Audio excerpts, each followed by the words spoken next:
আসসালামু আলাইকুম। আমি ডক্টর আব্দুল্লাহ মামুন। আশা করি তোমরা সবাই ভালো আছো। আজকে আমি তোমাদের সামনে যে বিষয় নিয়ে আলোচনা করব সেটা হলো উদ্ভিদ বিজ্ঞানের কোষ রসায়ন, এটির ৩য় নম্বর অধ্যায়। এবং কোষ রসায়ন এই অধ্যায়ে 4টি বিষয় নিয়ে আলোচনা করা হয়েছে: কার্বোহাইড্রেট, প্রোটিন, লিপিড এবং এনজাইম। আজকে তোমাদের সামনে আমি যে বিষয় নিয়ে আলোচনা করব সেটা হলো কার্বোহাইড্রেট। কার্বোহাইড্রেট কাকে বলে? আধুনিক ধারণা অনুযায়ী কার্বোহাইড্রেট কি, কার্বোহাইড্রেটের উৎস কি এবং কার্বোহাইড্রেটের বৈশিষ্ট্য কি, কার্বোহাইড্রেটের শ্রেণীবিন্যাস। তাহলে প্রথমে যে অংশটা আছে দেখো, সেটা হলো কার্বোহাইড্রেট। কার্বোহাইড্রেটের ক্ষেত্রে দেখো যে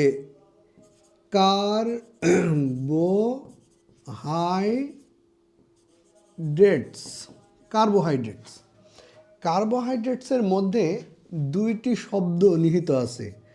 এক নম্বরে আছে হলো কার্বন, আরেকটা আছে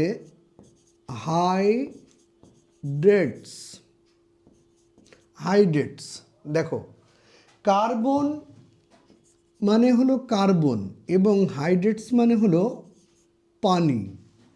তাহলে কার্বোহাইড্রেটের মধ্যে 3টা জিনিস আছে। এক নম্বরে আছে কার্বন, 2 নম্বরে আছে হাইড্রোজেন, আরেকটা আছে কি অক্সিজেন।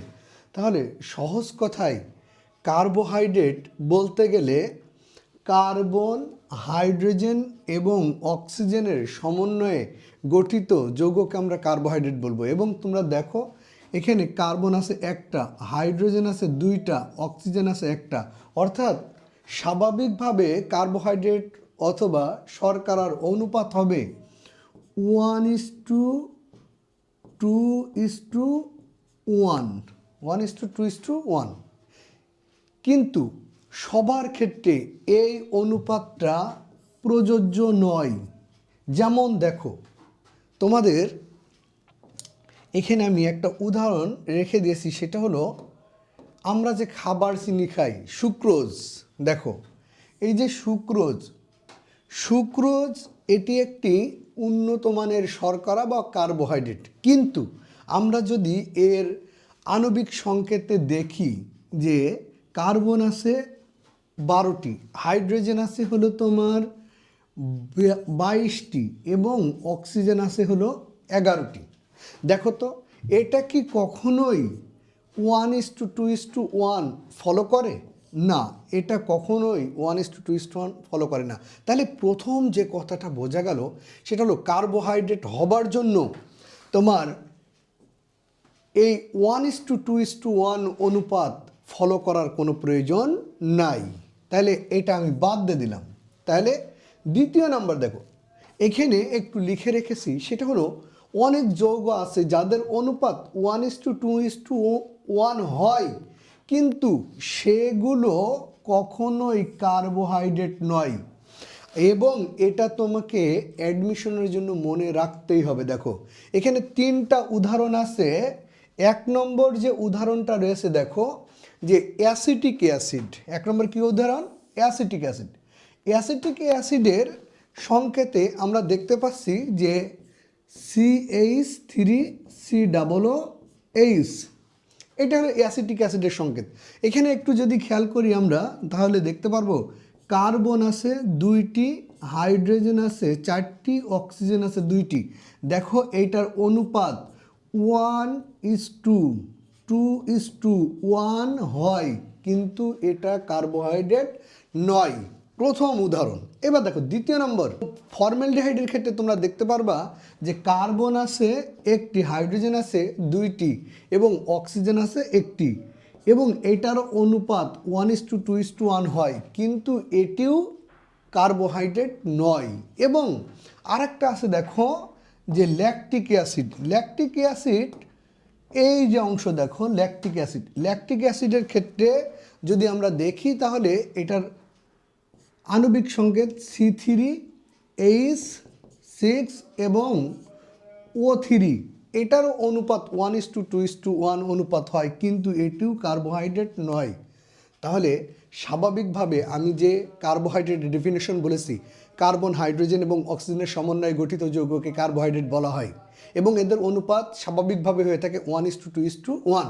অর্থাৎ এই 1:2:1 সবার ক্ষেত্রে প্রযোজ্য হবে না, কিন্তু কার্বোহাইড্রেট অবশ্যই কার্বন, হাইড্রোজেন এবং অক্সিজেনের সমন্বয়ে গঠিত একটি যৌগ। এবং আমি তোমাদের বলেছি সুক্রোজ যেটা খাবার চিনি, এটার অনুপাত 1:2:1 হয় না, কিন্তু এটা উন্নত মানের একটি শর্করা। এবং অনেক যৌগ আছে যাদের 1:2:1 অনুপাত দেখা যায়, কিন্তু সেগুলো কার্বোহাইড্রেট নাই। তিনটি তোমাকে মনে রাখতে হবে, এক নম্বরে অ্যাসিটিক অ্যাসিড, ফর্মালডিহাইড, আর একটা হলো ল্যাকটিক অ্যাসিড। আধুনিক ধারণা অনুযায়ী কার্বোহাইড্রেট কি? দেখো, আধুনিক ধারণা অনুযায়ী কার্বোহাইড্রেট, এটা তোমাকে খুব ভালোভাবে মনে রাখতে হবে। দেখো, আধুনিক ধারণা অনুযায়ী প্রথম যে কথাটা সেটা হলো, এমন একটা যৌগকে তুমি কার্বোহাইড্রেট বলতে চাও, সেই কার্বোহাইড্রেট অর্থাৎ সেই যৌগের মধ্যে মোর দ্যান অথবা ইকুয়াল সর্বনিম্ন 2টি হাইড্রক্সিল গ্রুপ থাকতেই হবে। 2টি হাইড্রক্সিল গ্রুপ থাকতে হবে সর্বনিম্ন। যে কার্বোহাইড্রেট হবে তার মধ্যেও 2টি হাইড্রক্সিল গ্রুপ থাকতে হবে, এবং সেই যৌগের মধ্যে হয় অ্যালডিহাইড গ্রুপ থাকবে অথবা কিটোন গ্রুপ থাকবে, কিন্তু দুইটাই কখনো একই সাথে থাকতে পারবে না।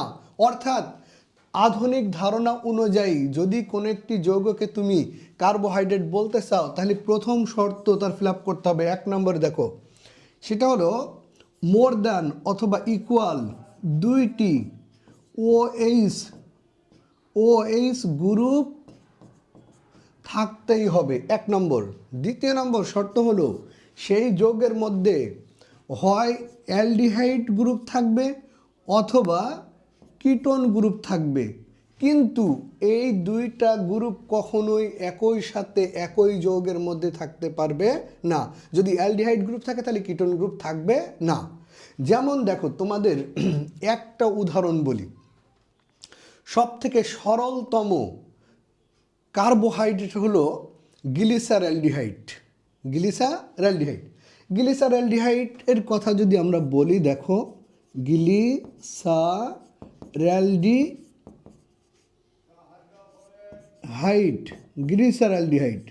গ্লিসারঅ্যালডিহাইড একটি 3 কার্বন বিশিষ্ট শর্করা।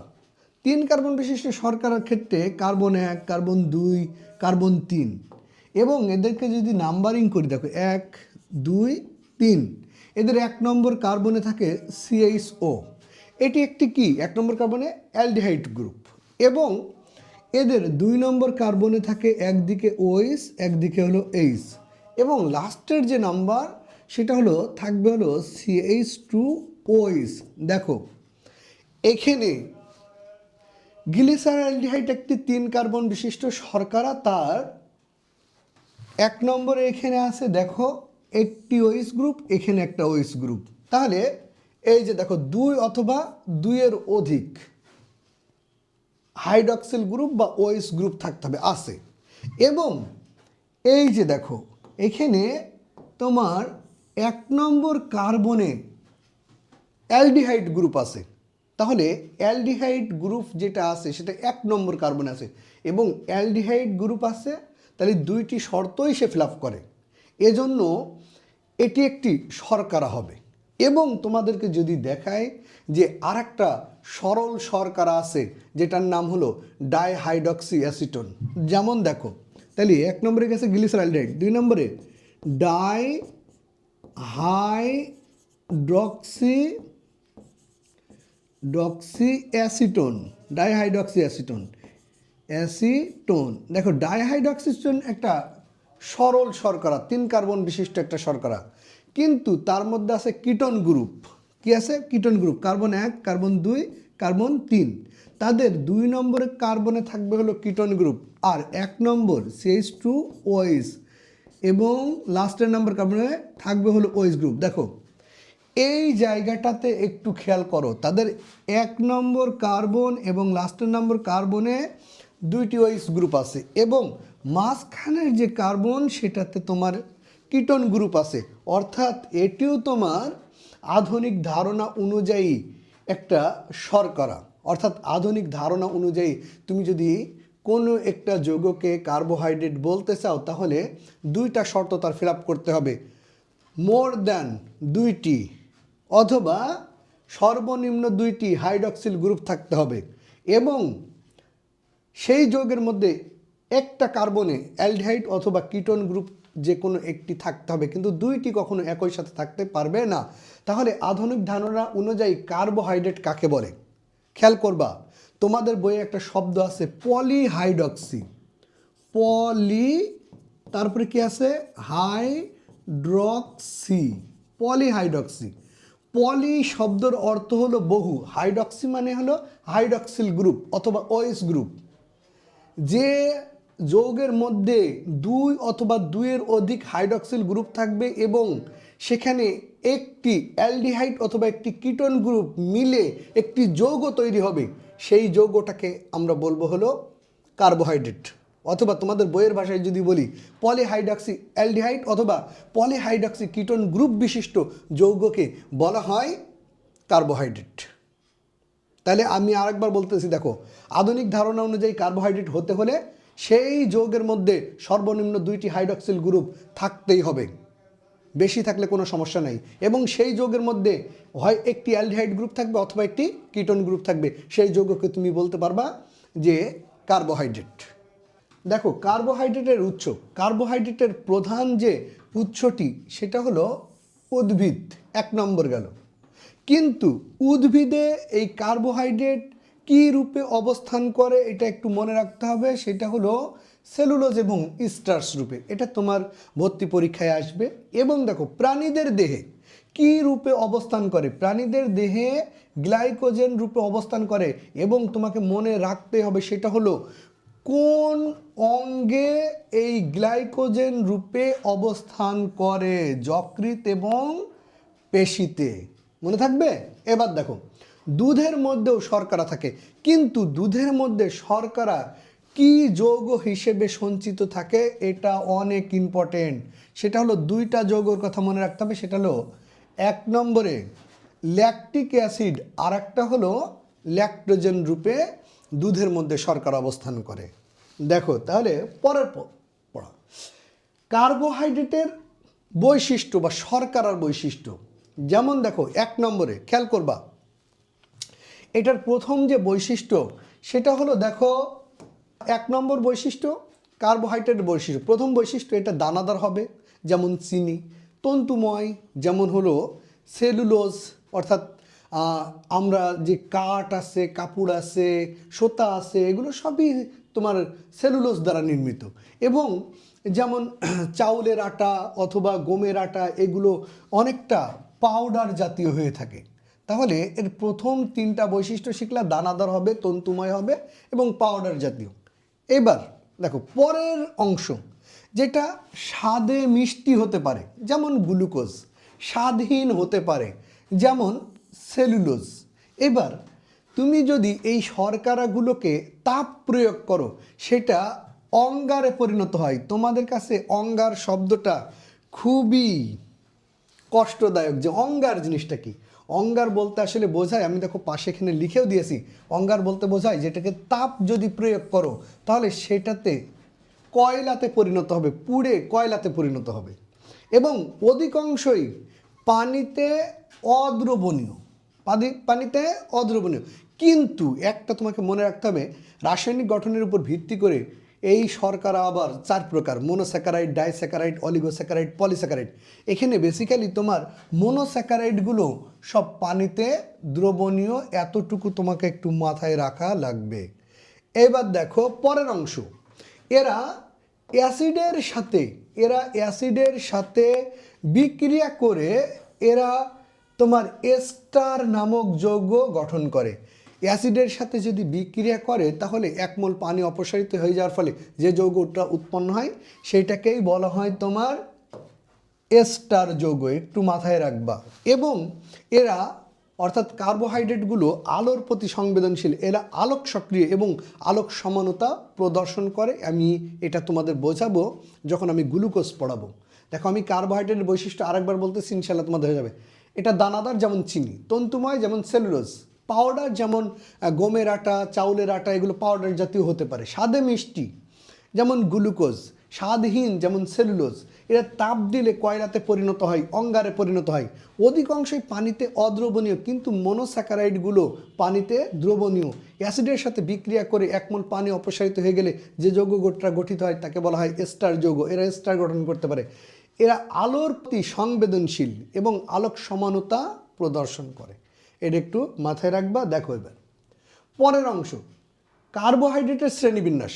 শোনো, কার্বোহাইড্রেটকে স্বাদের উপর ভিত্তি করে প্রথমে শ্রেণীবিন্যাস করছে, যে সেটা কি খাইতে স্বাদযুক্ত নাকি স্বাদহীন। এটাকে দুইটা ভাগে ভাগ করা হয়।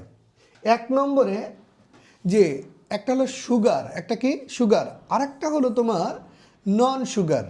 যেগুলোকে আমরা সুগার বলবো সেগুলো স্বাদে মিষ্টি এবং দানাদার এবং পানিতে দ্রবণীয়, যেমন গ্লুকোজ, ফ্রুক্টোজ এবং সুক্রোজ।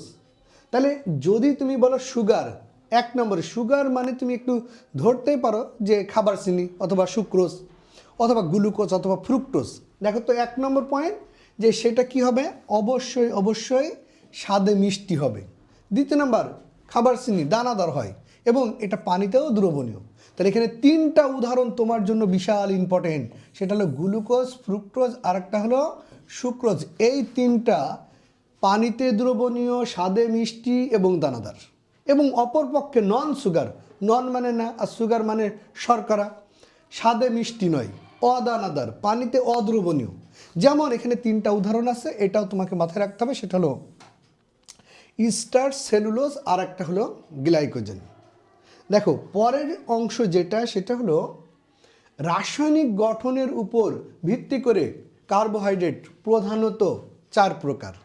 এক নম্বরে মোনোস্যাকারাইড, দ্বিতীয় নম্বরে তোমার রয়েছে ডাইস্যাকারাইড, তৃতীয় নম্বরে রয়েছে অলিগোস্যাকারাইড আর চতুর্থ নম্বরে রয়েছে পলিস্যাকারাইড। আমি অল্প কিছু কথা এখান থেকে তোমাদের বলবো। যেমন দেখো, প্রথমে মোনোস্যাকারাইড। মোনো মানে হলো এক, মোনো মানে এক। আর স্যাকারাইড আর একটা শব্দ রয়েছে কি,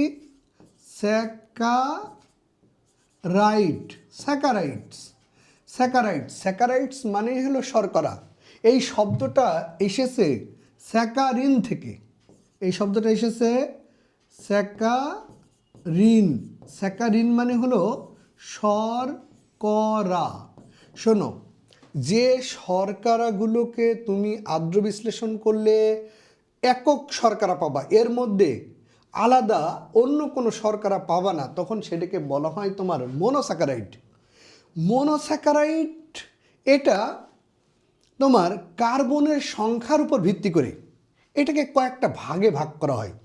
যেমন যদি তিনটা কার্বন দ্বারা একটা মোনোস্যাকারাইড গঠিত হয়, সেটাকে বলা হয় ট্রায়োজ। সেটাকে কি বলা হয়, ট্রায়োজ। যেমন দেখো,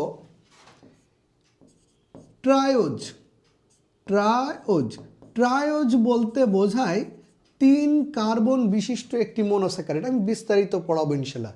এবার দেখো, চার কার্বন যদি হয় তাহলে সেটাকে বলা হয় টেট্রোজ। পাঁচ কার্বন বিশিষ্ট যদি হয় তখন সেটাকে বলা হয় পেন্টোজ। ছয় কার্বন বিশিষ্ট মোনোস্যাকারাইডকে বলা হয় হেক্সোজ। আর সাত কার্বন বিশিষ্ট মোনোস্যাকারাইডকে বলা হয় হেপ্টোজ। তোমাদের সিলেবাসে এই পর্যন্ত আছে, একটু খেয়াল করবা যে ট্রায়োজ হলো 3 কার্বন, টেট্রোজ হলো 4 কার্বন, পেন্টোজ হলো 5 কার্বন এবং হেক্সোজ হলো 6 কার্বন আর হেপ্টোজ হলো 7 কার্বন বিশিষ্ট মোনোস্যাকারাইড। খেয়াল করো, ডাই শব্দ, তুমি ডাই শব্দ যেখানেই পাবা, ডাই মানেই হলো দুই। ডাই মানে কি, দুই। আর অলরেডি তোমাদেরকে আমি বলেছি যে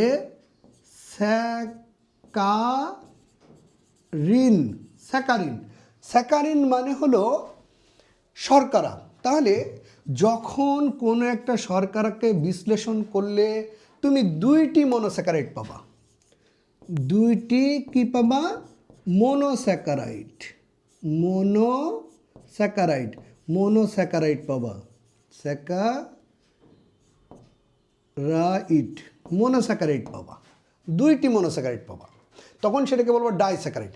আর যখন কোনো শর্করাকে তুমি আদ্র বিশ্লেষণ করলে বা ভাঙলে অথবা পানি দ্বারা ভাঙলে তুমি 3টি থেকে 10টি মনোস্যাকারাইড পাবা, তখন সেটাকে বলা হয় তোমার অলিগোস্যাকারাইড।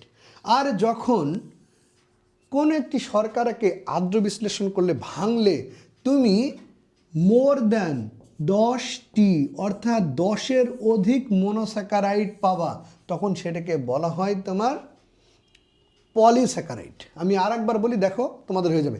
রাসায়নিক গঠনের উপর ভিত্তি করে শর্করাগুলোকে 4টি ভাগে ভাগ করায়। মনোস্যাকারাইড, মনো মানে এক, স্যাকারিন মানে শর্করা। যে শর্করাকে আদ্র বিশ্লেষণ করলে শুধুমাত্র একক শর্করা ছাড়া অন্য কোনো শর্করা পাওয়া যাবে না, তখন সেটাকে বলা হয় মনোস্যাকারাইড। মনোস্যাকারাইডগুলো কার্বনের সংখ্যার উপর ভিত্তি করে, সেটা কি 3 কার্বন নাকি 4 কার্বন নাকি 5 কার্বন, এর উপর ভিত্তি করে কয়েকটা ভাগে ভাগ করা হয়। যেমন 3 কার্বন বিশিষ্ট মনোস্যাকারাইডগুলোকে বলা হয় ট্রায়োজ, এবং 4 কার্বন বিশিষ্ট মনোস্যাকারাইডকে বলা হয় টেট্রোজ, 5 কার্বন বিশিষ্ট মনোস্যাকারাইডকে বলা হয় পেন্টোজ, এবং 6 কার্বন বিশিষ্ট মনোস্যাকারাইডকে বলা হয় হেক্সোজ, আর 7 কার্বন বিশিষ্ট মনোস্যাকারাইডকে বলা হয় হেপ্টোজ।